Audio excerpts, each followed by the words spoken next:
ഇന്നത്തെ വീഡിയോയിൽ നമുക്ക് മൈക്രോമീറ്റർ ഉപയോഗിച്ചിട്ട് നമുക്ക് എങ്ങനെ റീഡിംഗ് എടുക്കാമെന്ന് നോക്കാം. അപ്പോൾ ഇത് പഴയ മോഡലാണ്.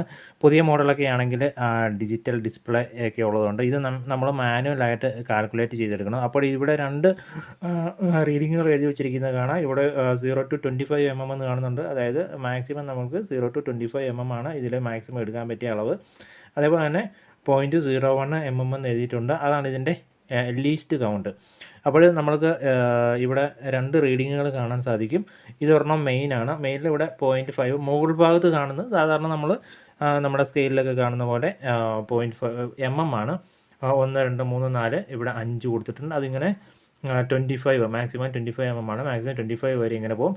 ഇതിൻ്റെ തൊട്ട് താഴെയായിട്ട് ഈ ഓരോ പകുതിക്കും താഴെ കൃത്യം 1 mm സെൻട്രലായിട്ട് 0.5 mm ഇവിടെ കൊടുത്തിട്ടുണ്ട്. അതേപോലെ തന്നെ ഈ റൊട്ടേറ്റ് ചെയ്യുന്ന ഈ ടിമ്പിളാണ്. ഇതിൽ 50 ഇതിനെ മൊത്തം 50 ഡിവൈഡ് ചെയ്തിട്ടുണ്ട്.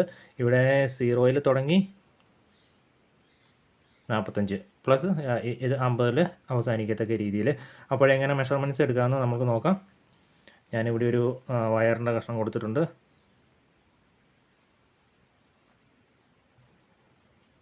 ആദ്യം നമ്മൾ തിമ്പിളിൽ എത്ര റീഡിങ് വന്നിട്ടുണ്ടോ നോക്കുക. ഇത് ഈ സ്ട്രെയിറ്റ് വരയുടെ ഇങ്ങോട്ട് എത്ര വന്നിട്ടുണ്ടോ നോക്കുക. അപ്പോഴിവിടെ അത് 15ൻ്റെ അടുത്ത് വന്നിട്ടുണ്ട്. ഇവിടെ 15 ഈ സ്ട്രെയിറ്റ് ലൈൻ ഇവിടെ 15ൻ്റെ അടുത്ത് വന്നിട്ടുണ്ട്. അതവിടെ എഴുതി വെക്കുക. അതിനെ നമ്മൾ ഇതിൻ്റെ ലീസ്റ്റ് കൗണ്ട് കൊണ്ട് 0.01 കൊണ്ട് മൾട്ടിപ്ലൈ ചെയ്യുക. അതിനുശേഷം താഴെ എന്താ കാണുന്നതെന്ന് നോക്കുക. താഴെ ഇത് കണ്ടോ, ഇവിടെ ഒരു കട്ടിങ് കാണുന്നുണ്ട്. നമ്മൾ കുറച്ച് ലൂസ് ചെയ്ത് കാണിച്ചു തരാം. അതായത് മുകളിലത്തെ റീഡിങ് കാണുന്നില്ല, താഴത്തെ ഇതാണ് കാണുന്നത്. മുകളിലത്തെ കാണുന്നുണ്ടെങ്കിൽ എത്ര എണ്ണം കാണുന്നുണ്ടെങ്കിൽ അതിൻ്റെ കൗണ്ട്. താഴെ നമ്മൾ ഒരെണ്ണം ഇതിൻ്റെ പകുതിയാണ്, അതുകൊണ്ട് 0.5 എടുക്കുക. മുകളിലത്തെ കാണുവാണെങ്കിൽ 1 എടുക്കുക. 1 കഴിഞ്ഞ് ഇതാ ഇപ്പം ഒരെണ്ണം കൂടി കാണുന്നുണ്ടെങ്കിൽ 1.5 എടുക്കുക. അങ്ങനെ ആ രീതിയിൽ എടുക്കുക. അപ്പോൾ നമ്മൾ ഒരെണ്ണത്തിൻ്റെ പകുതിയൊക്കെ കാണുന്നു, താഴ്ഭാഗത്തെ ഒരെണ്ണം കാണുന്നുള്ളൂ. അതുകൊണ്ട് 0.5 എടുക്കുക. അപ്പോൾ നമ്മൾക്ക് കിട്ടിയിരിക്കുന്നത് 0.65 mm ആണ്.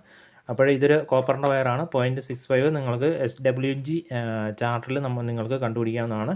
ഈ രീതിയിൽ നമ്മൾക്ക് വളരെ സിമ്പിളായിട്ട്, ഇതിന് തീരെ വില കുറവാണ്. ഡിജിറ്റൽ ടൈപ്പിന് ഡിസ്പ്ലേ ഉള്ളതിനൊക്കെ ഒരുപാട് വിലയുണ്ട്. ഇത് ഒരുപാട് പഴയതും കൂടിയാണ്, അതുകൊണ്ടാണ് നമുക്ക് ഇങ്ങനെ എടുക്കേണ്ടി വരുന്നത്.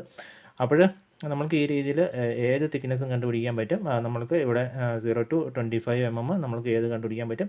അപ്പോഴൊന്നുകൂടി പറഞ്ഞുതരാം. ലീസ്റ്റ് കൗണ്ട് മൾട്ടിപ്ലൈ ഇൻറ്റു ഇതിൽ കിട്ടുന്ന റീഡിങ്, തിമ്പിളിൽ കിട്ടുന്ന റീഡിങ് പ്ലസ് ഈ മെയിൻ റീഡിങ്, ഇത്ര മാത്രമേ ഉള്ളൂ. അപ്പോൾ മൈക്രോമീറ്ററൊക്കെ കയ്യിൽ കിട്ടുവാണെങ്കിൽ എല്ലാവരും ഒന്ന് ട്രൈ ചെയ്ത് നോക്കുക.